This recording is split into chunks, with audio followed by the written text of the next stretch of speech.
Hi, I'm Kevin, And I'm Amanda. and we are serving up All that jam.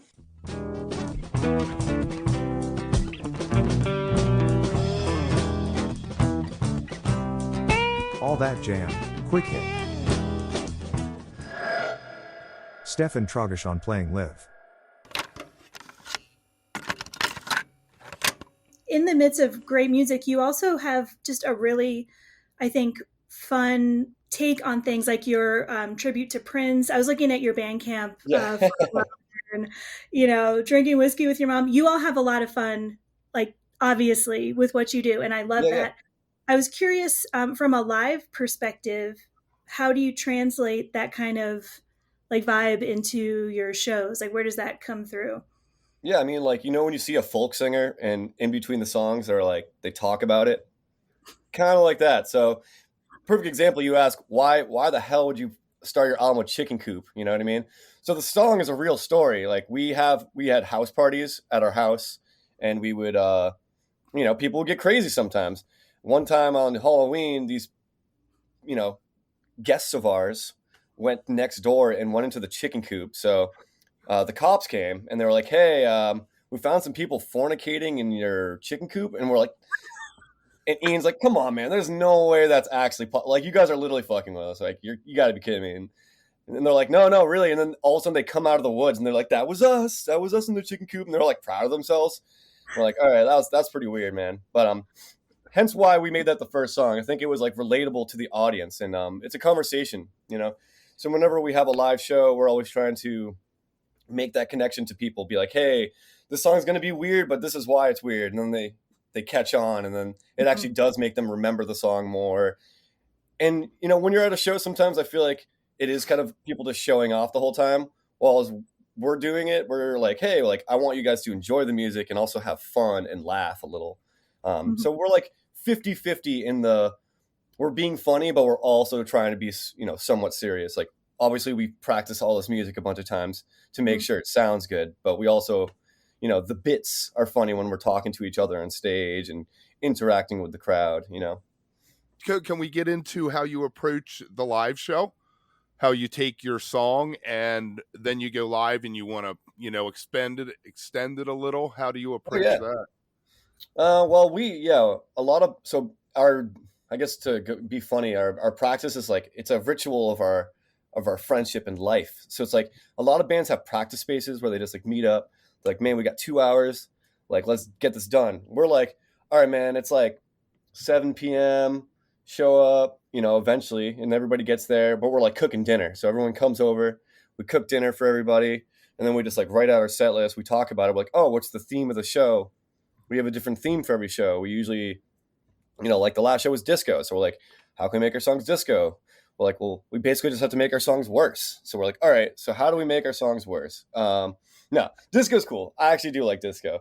But no, we have to figure out how to play disco. So it's like, oh, we were listening to disco for like weeks, just like being like Donna Summers, Bee Gees and shit.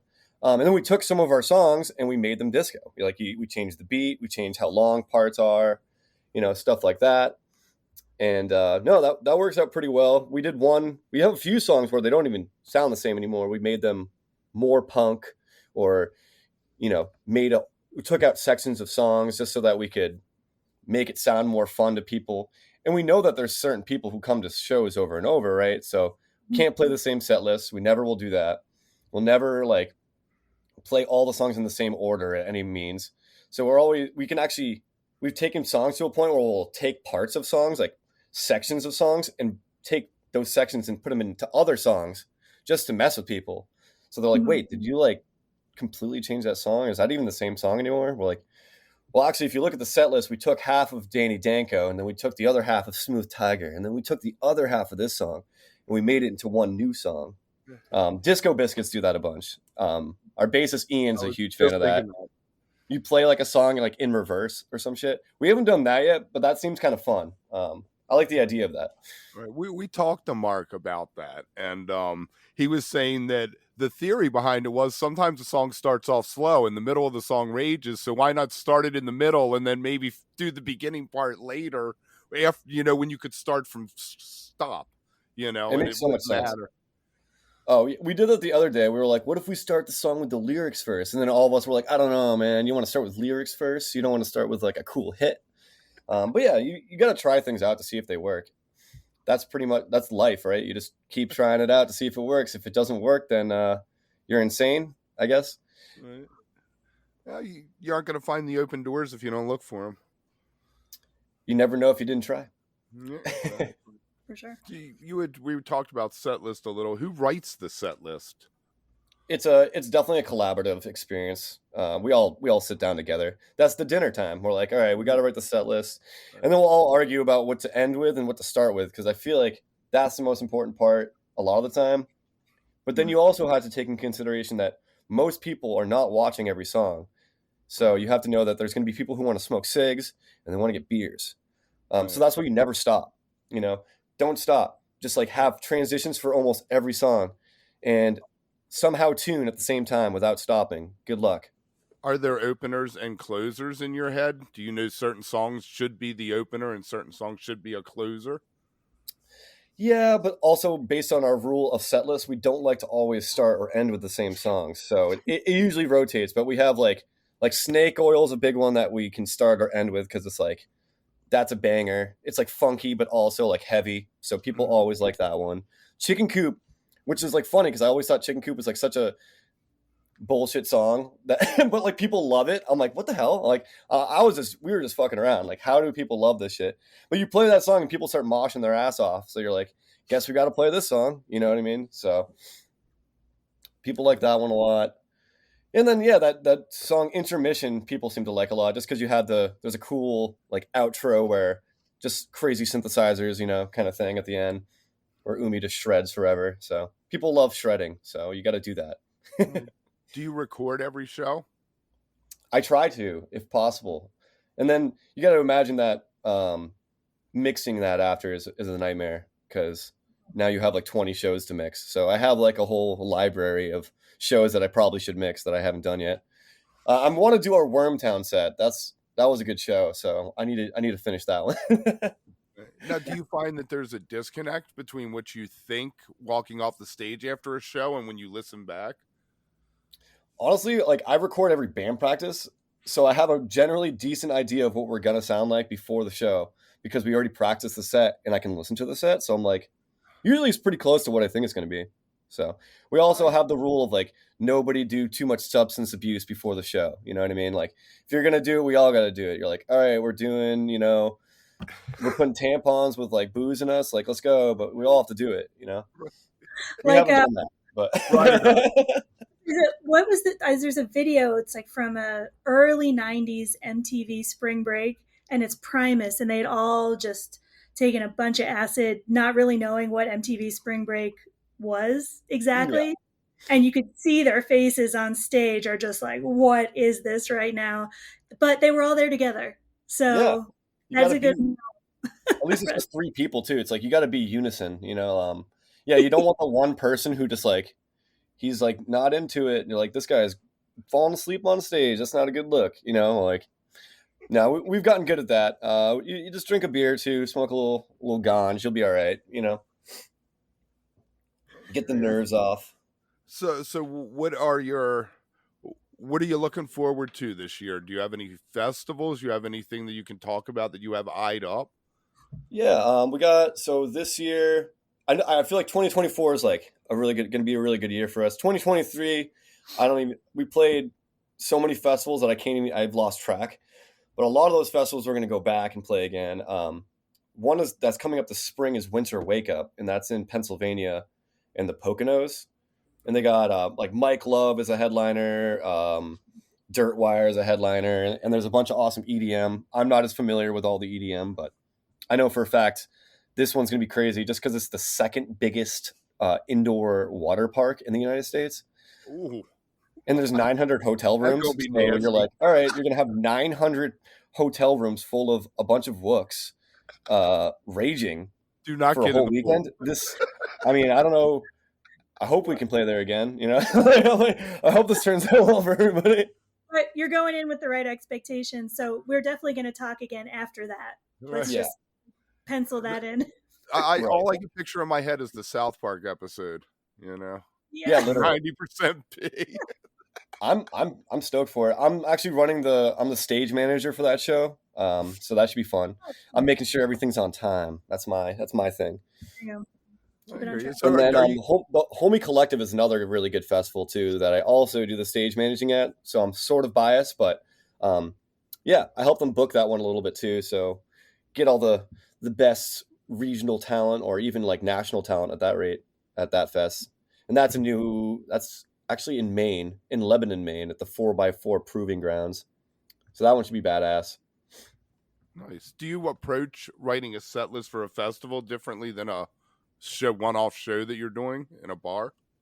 Oh yeah, I mean, I would say like this year 80% of our shows were festival gigs. So you were like, oh, well, these kids are like spun out kids. So we got to do some spun out stuff for them, you know, Mhm. keep them on their toes. So yeah, we write the set list different, but we do stay true to what we do. And we try to bring that to a random venue too, for if we're doing that thing.